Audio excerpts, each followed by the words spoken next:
we could fly. Welcome to this new season of the Have a Cup of Jahani podcast.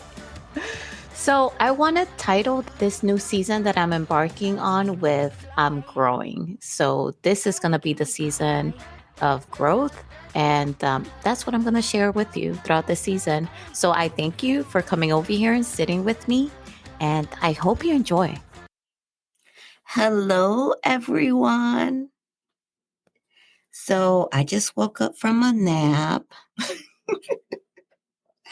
I partied too hard yesterday. Take that with a grain of salt. This means that I went to a family picnic, had one too many rosés, and I stayed up past 10:05 on my case. That was absolutely too much. So told my husband, I was like, look, I have partied too hard. I took my nap. I am ready. I need to go ahead and record these podcast episodes because they're not going to record themselves. So here I am. So welcome everyone to another episode of Have a Cup of Johnny. Yay! I am so excited because I gotten back from my Hawaii vacation. I have celebrated my son's birthday and I'm about to celebrate my birthday. And these monumental celebrations, I like to celebrate them for like all month long. So are you ready to party with me? Hey, you know how we're going to party, right? By learning something together. My favorite kind of party. All right, you say you're ready? 1, 2, 3. Let's get it. So on this episode, I am 42, y'all, but don't be judging me on my age. Don't be throwing that ageism out there, right? It's a big milestone, super huge milestone. I have looked back and scribbled down 5 core lessons, I will say, that I have learned during these 42 years around the sun. Grab your favorite beverage, drink responsibly, and let's dive in. Lesson number 1. And none of these are not like in any order or anything like that. It's not like 1 is the most important or I'm putting it in reverse order and 5 is like of a lot of importance. I didn't do that because all of them are just as important because these are core lessons that I have learned, and learning them have allowed me to achieve goals and become really a better human being in this world. So the first lesson that I'm going to throw at y'all is embracing change and adaptability, or like we call in the Army, being flexible like Gumby. But I think we take that in the Army, they take that to another level that shouldn't be sometimes. I think it goes more with like poor planning. And so they tell people to stay flexible and blah, blah, blah. But that's not what I'm talking about here. I'm talking about just being flexible and adapting to change, knowing that things are not going to stay the same forever. They're not. They're just going to be changing. I learned how important it was to embrace change. And when I'm talking about embracing the change and being adaptable, I'm talking about how we look at that change, right? Because we can look at the change and be like, man, this shit sucks. Why are we doing this? You know, I was so comfortable doing insert whatever it is that you were doing it and doing it this way. And now why do I have to do this? And for me, could be so many different things, right? Because I have changed domiciles so many times. Being in the Army, I have moved quite a lot. My roles have changed. Even my role as a mother has changed. So imagine if I have stuck to how I was mothering my child now, and just stuck to how I was doing it 10 years ago and still doing it now because that's what I'm comfortable with. That's the status quo. That's what I want to continue to do because that's comfortable for me. Imagine being the child at the end of that, right? Already being grown and still being talked to as if you're not, or still being treated as if you're not. So these are the kind of changes that normally come at you through life, and it really is up to us, right? Whether we're gonna take that jump and change or evolve or modify with it, or are we gonna get stuck in that status quo or stuck in what we're comfortable with? And I think that's the key word there, because I've noticed that a lot of the times, and this is when I talk, people just know that I'm digging, I'm reflecting on myself and my actions, because I have boiled it down to comfort. A lot of the times when I didn't want to do something was because I didn't want to inconvenience myself, or I didn't want it to be uncomfortable for however long. And then I needed to take a look at what was to gain in that situation. That's how I've gotten wiser during these years. Now that I'm 42, right? It's objectively looking at something, asking why, asking what the outcome would be, and being honest with myself if I was willing to do that to achieve X, Y, or Z outcome. And a lot of the times after doing that assessment, I assessed that if I would have resisted change, it would have led to frustrations. It would have led to missed opportunities of not being able to achieve certain things, because I would have just been inflexible and kind of gotten stuck in a time and place. I equate it to, we all have that tia or that auntie or whatever, right? That is like, dang, auntie, you stuck in the 80s or something like that. Nothing wrong with that. I'm a child of the 80s. I love the 80s, right? But you know what I'm talking about. You have that tia that is kind of like stuck in a certain era physically. And I'm not here judging your appearance or whatnot. God knows. No, do what you want, right? When it comes to your appearance, but just imagine that being internally. If you're stuck in that era internally, in that mindset internally, that's what I'm talking about here. That is the change that we all need to break away from, because when you embrace it could lead really to really good stuff, but it could be so scary, like so scary. You don't understand. And I'm remembering like taking that leap, and I'm not sure if I talked about it on the podcast, but taking that leap and getting my master's, you don't understand like how brave that was for me, because I could have just stayed with what I had. I could have just continued on and not doing that, and then just waiting till I retired to do that, because that was my previous plan. My previous plan was to wait till I retire, because I knew that going after a master's degree was going to be super hard. It was going to consume a lot of my free time, and it would just take a lot of sacrifice, and it was going to consume some of my dollars as well that I've earned. Because the Army does not pay everything when it comes to the Army. For a bachelor's and associates, yes, not for a master's. It only pays a portion of it. So I knew that I was going to have to come out of pocket for some amount of money there for the class and the books and any other things that were necessary for that. And I had to do what I just told you all, and that is sit down with myself and kind of like go back and forth between what would evolving into someone that just has a bachelor's right now to somebody that will be a master's degree student, an MFA student, and eventually an MFA graduate. What would that entail from me, good, bad, or indifferent? And I had to sit down, make that list, and then commit to that change. That right there, people, because sometimes, come on, hear me out on this. sometimes we want to revert back when the going gets tough. Ooh. And for me, that looked like thinking about some breaks, putting some breaks in there. And like I said, I'm not, if you are one of those that took a school break or whatnot, please don't take this as a shade or me digging into your decision. But for me, right? Because we're talking about the experiences that I have lived thus far.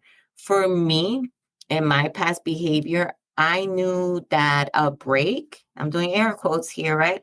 A break would mean a long procrastination spell. And it will be like years and years and years. Hence why it took me like 8 years to do a bachelor's degree, because I took like a 3-year break there. And that was just because I didn't want to embrace the change. I didn't want to commit to the change that I at first did. And that change involved having less hours, less hours for myself. And then that change would have meant less sleep, which for me, that's a big thing. Like for me to like carve away at that, it's like I need to be fully committed, fully invested in this change. And that's what it meant for me. And it was a point where I was like, you know what? Let me take a break. Things are getting a little busy and things of that nature. And perhaps that break was good, but what was not good was that just elongated procrastination spell that I inserted there, because then I felt scared to jump back in. Right. So I wasn't fully committed to the change. And I guess that's okay. Maybe that's what I needed for my growth, y'all. I don't know. Because here I am. I fully committed to the masters, and I fully committed to that change that occurred, which was like I had so little time, but I committed to that. But then because I had learned a little bit more, by the time I embarked on this journey, I was able to assess and understand and execute, which is more important, that while I did have less time for me, what I did with that time was what mattered. So I ensured that the free time that I had, I used it for the very best for my existence. That meant that when I was free, I spent it with my family. I wasn't doom scrolling on social media. I spent it and read books that were for purely entertainment purposes, because I was reading for school too. So when I was free, I was like, yes, I'm doing things that bring me joy. It was very intentional with the little time that I had, because I had to ensure that I was just exploiting those hours that I had for me.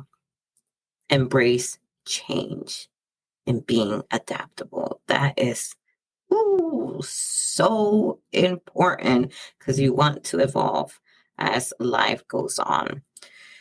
Lesson 2, and I kind of segue into this one when I was talking about reading books, and that's prioritizing self-care and mental health.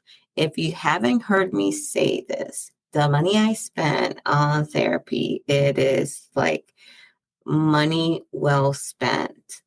You don't like, that is the best use of my money, uh, because it has brought me so much peace to be able to talk to a professional that can validate my feelings, my emotions, and coach me to reframe certain things, or push me, as she usually do, for me to figure that shit out on my own.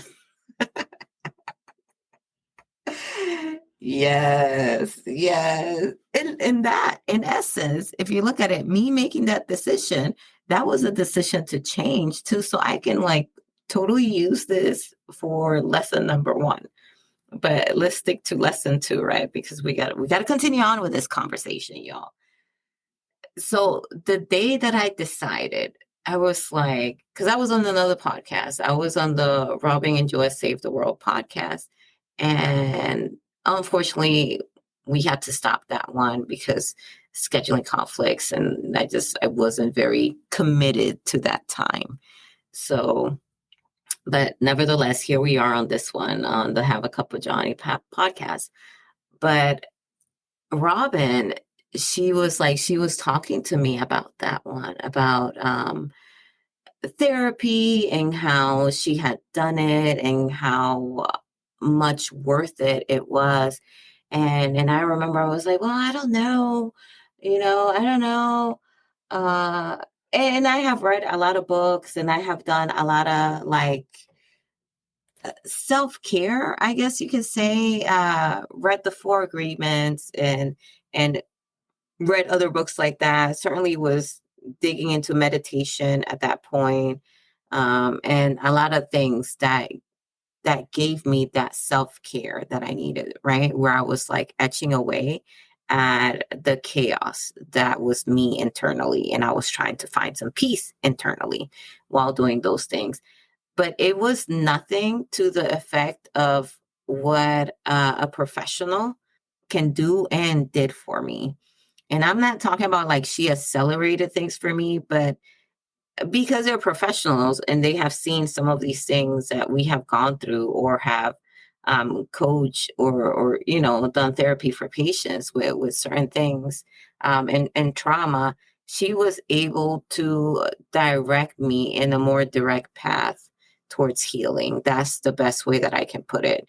And I I am telling you, I even told my son, I'm like, because for him, he goes to college and it's free for them. I was like, look, offspring, my child of God, like I call him.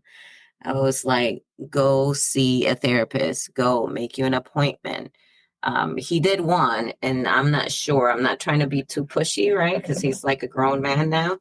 But I do remind them every once in a while of the free therapy sessions that he has available to him at college where he's at, and to use them. And I think my very words to him were, I know I fucked you up, because I know I fucked up as a parent. So I was like, so please go see this therapist so that way you can undo some of the harm that I passed down to you, because I was not healed as I was raising you. He kind of laughed it off, but I told him, I was like, I'm serious. I was not the best parent. So go take a look and deal with the scars with a professional, so that way you don't have to wait like me to your like your late 30s and 40s to do this, because it's just the scars will be that much deeper. I didn't realize the physical toll that the experiences that have been categorized in my head as trauma, what they have done. And like my therapist, and also a book that I had to read while I was doing nursing classes, which was an abnormal psychology text, where it says that really nothing in the human psyche mind is abnormal unless it hinders you from living your life in a way that it is normal to you, right? Because normal, that's debatable, right? There's not one, right? Normal is not like one thing. It's kind of like, I see it more as a spectrum of what is normal to you, to me. It's gonna vary here and there, but that's how she explained it. Because I remember telling her about my anger and how I was snapping at people and all of that, and she kind of like she helped me unpack some of that, and I didn't realize how long those tendrils went from my past to my present and inserted themselves in my actions.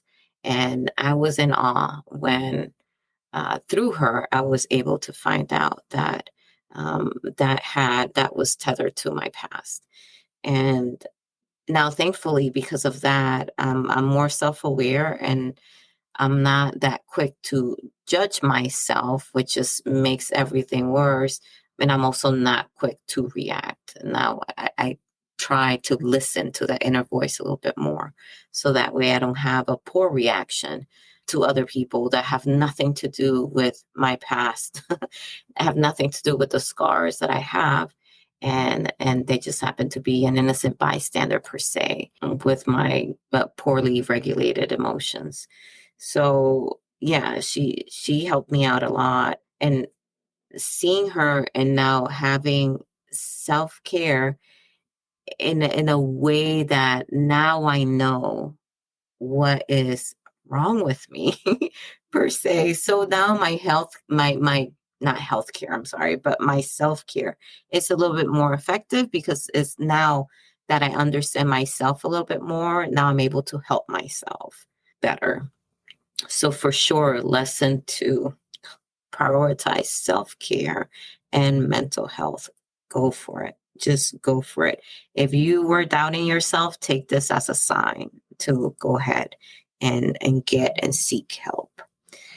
Number 3, this is coming from somebody who is an introvert and not as social. I don't call myself a social butterfly. I've never been. I don't plan on being that. Well, I don't know, embracing change and all, maybe, but I don't know. Debatable.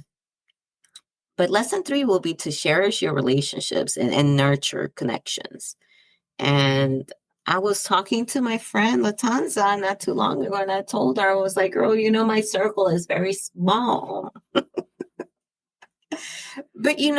if you're one of those people like me, that your circle is small, there is nothing wrong with it. But like my therapist told me, you have to have a fucking circle. Well, she didn't say fucking, I say fucking. But, you have to have a circle because we as human beings, we yearn connections. We need connections in order to fill our love tank, or at the very least, feel validated about certain things that we're feeling, or feel like we're not alone. And that is important for us, for our survival and for our growth. So have a circle. It doesn't matter if that circle is very small or if that circle is big.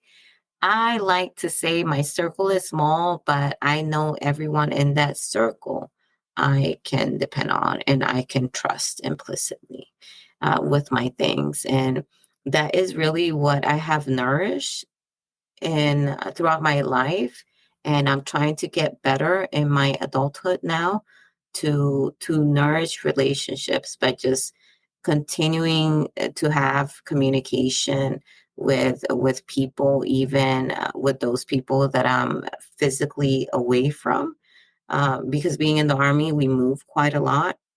Because of that, I have gotten very comfortable at using distance as an excuse as to why I don't stay connected with certain people.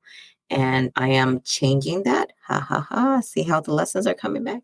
I am changing that little by little by putting reminders on my cell phone to connect, to send a text message, or to make phone calls to family members and close friends of mine. So that way I stay tethered to them and I become a presence in their life, and as they are in mine.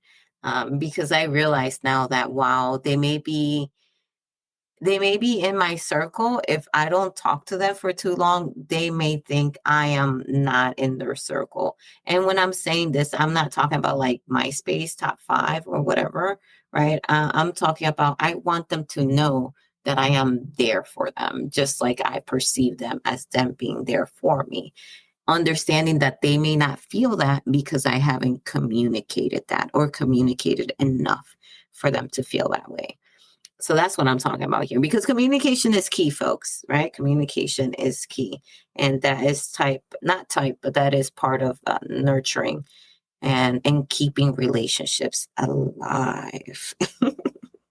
I'm working. If you heard another episode of mine, a previous episode of mine, you know that I'm working on making new friends. But I'm like, yes, Johnny, let's make new friends, but we got to make sure that we maintain those old relationships as well. Keep them alive and thriving. Number 4, you ready? And it's kind of like a segue. I don't know. Maybe you tell me. So, embracing failure. The whole point of this season is for me to talk about those things that I didn't get so right and my attempt at learning from them. So, this whole season, in essence, is lesson 4, which is embrace failure as a learning opportunity. And when I made that fateful decision, if you heard me talking, happened because the failure of a previous podcast that I was co hosting. Now, while this podcast has been alive before that, I put this podcast on hold to focus on the other one. But I did that without realizing the level of commitment that it would take from me and not facing the fact that that type of commitment for me and then for my lifestyle would not be feasible in the long run, right? Will not be feasible to sustain because we're talking about 2 time zones. We talk about someone like me that travels quite a lot and is often not at home and having to adjust not just to my schedule, asking somebody to adjust to my schedule, but also me adjusting to somebody else's schedule that is overseas, that lives internationally. So I was too optimistically hopeful that this will work without looking at the facts, the bottom line per se. Once that happened, I looked at that as a learning opportunity and I chose to open this podcast again. I have a Cup of Johnny podcast and use it as a platform to learn. I can deepen my learning from that situation and the outcome of that situation, but also as a way to share and connect with others, whoever is listening. And I think right now I have 2 faithful listeners out there. So bless you, 2 faithful listeners. And hang tight here. Let's nurture our connection, okay? I love y'all. I love y'all for being here, for connecting, and for sticking around. I really do. I don't know who you are, but thank you. I appreciate you. So, utilizing this to do that, I really, it's kind of like with writing, right? Like, I always want my writing or what I'm saying or anything, right? Any content that I'm pushing out to give someone else solace. So that way they understand they're not alone. Because I remember growing up, being in my 20s and early 30s and being so lost because and sometimes feeling alone because I thought the things that I was going through, the feelings that I was feeling at that time were very particular to just me. And after widening my circle a little bit more, I started to see that they're not just my emotions and my feelings, that they happen as well from person to person, that some of the trauma that I experienced, other people have experienced, that the reactions that I have had, other people have had as well. So that's what I want to do here. The same thing that I want to do with my books, and that is to share with somebody else so that way they don't feel like they're going through this alone, that they're the only ones experiencing this. I want to tell you that you are not, that there are others, and that we can look at failure not just as a very embarrassing moment, one that you may want to forget for the rest of your life, rewind and do over, uh, but look at it as a learning opportunity, as something that you can and should dissect in a way that brings you no harm, right, to your mental health. Dissect it so that way you can learn from it and change what you can change and control what you can control in any situation that you find yourself in. So that way it can make your life better. And that's what I have gotten from failure once I got wise to the idea of learning from these horrible and embarrassing and traumatic moments that I have had in my life. Which leads me to the final lesson, y'all. Final lesson, which I have to tie it all up with gratitude. And that is to embrace the present and practice gratitude. I am just getting good at this. This is something that I learned as a master resiliency trainer in the Army, but I didn't practice it, right? So it's like when you know something, but then you don't practice it, it's almost as if you didn't know it all along, and you're still kind of stuck in that unhealthy behavior, that unaware being that you used to be. Because while you know something that could make you better, you're not practicing it, right? And that's where I was at when it came to gratitude, because while I knew what it can do and what it would do for me to practice gratitude, I just thought that being productive in other areas was more important than stopping to acknowledging just three things that I'm grateful for at the beginning of the day. And let me tell you, I practice gratitude now. I do a gratitude journal every morning when I first wake up. It takes 2 minutes at the most, y'all. 2 minutes. That's it. That's it. But me and my stubborn self, right, 10 years ago, thought that's too much. No, I don't have no time. I'm too busy. I can't do that. But what I failed to realize is like those miserable 2 to 5 minutes that I was investing in myself would have paid so many dividends to my present and my future self. Because when I started practicing gratitude, it's not instantaneous, right? It's not magic. Because at first it felt like very faux, very funny to me. And I was like, this is stupid, right? Why do I have to find three things to be grateful for? This is just lame. But as I started practicing it longer and longer, then it became a habit. It became part of me. Then subconsciously, right? I started to look at things as I was doing things, right, in my day to day life. And I started identifying them without having to be prompted to write in my gratitude journal. And it's just and it was that is magical. I will call that magical because it happened almost without me forcing it, because I had gotten so used to doing this in the morning that it's like I went about my day and I started looking for things to be grateful for. And whenever I will find something or identifying, then it's like this joyful emotion went through me. And even in moments that were super tough, just having that in the back of my mind brought me peace. That yes, I'm in a tough moment right now, but yes, I'll be able to find something that is good. And then I will find it. And that in some days would have been just a little bird that I saw on perch on the tree as I was walking to the office, something so minimal. And it'll be just that. And then the little coo that it did, the song that it will give me as I will walk past it.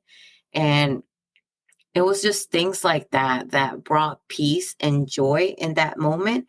And then it did that again to me when I recorded it on my journal and I thought about it in the mornings. And I'm telling you, don't take for granted those small moments of joy and peace that you bring to yourself by doing a gratitude journal or just identifying things that you're happy about. Uh, because eventually it's like the snowball effect.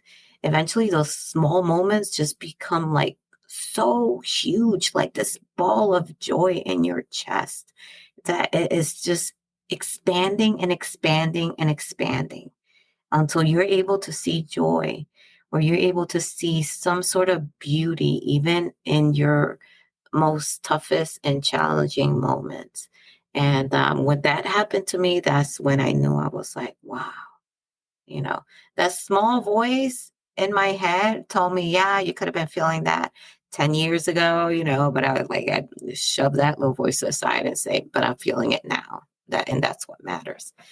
But if you're listening to this and you don't practice it, I encourage you to practice, to do a gratitude journal. And let me tell you, when I say gratitude journal, it's my fucking notes app on my phone. Okay, so it's like it's nothing particularly like cutesy or anything like that. It's my fucking phone that I grab when I first wake up, and I plug in there 3 things that I'm grateful for. And I've started to do the why. Why am I grateful for them?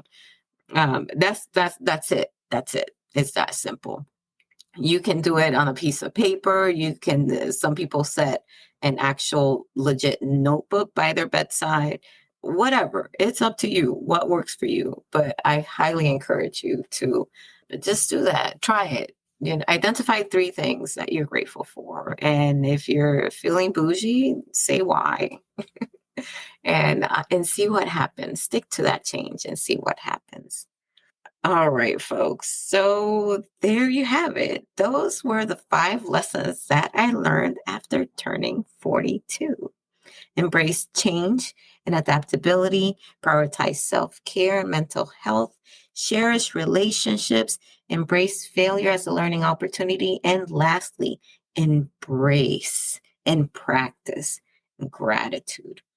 These lessons have become like they're core for me. They're like the pillars of wisdom in my life. And I hope that for you listening out there, my 2 loyal listeners, that they resonate with you as well.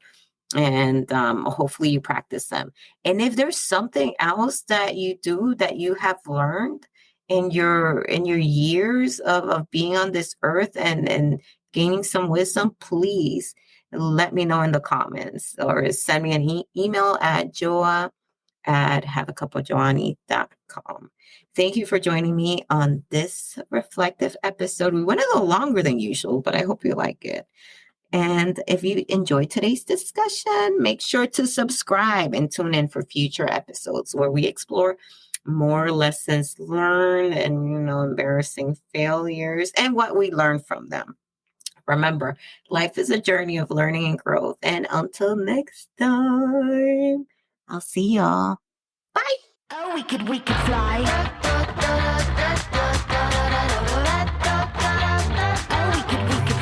Thank you so much for listening. Don't forget to follow and subscribe to the show. See you on the next episode.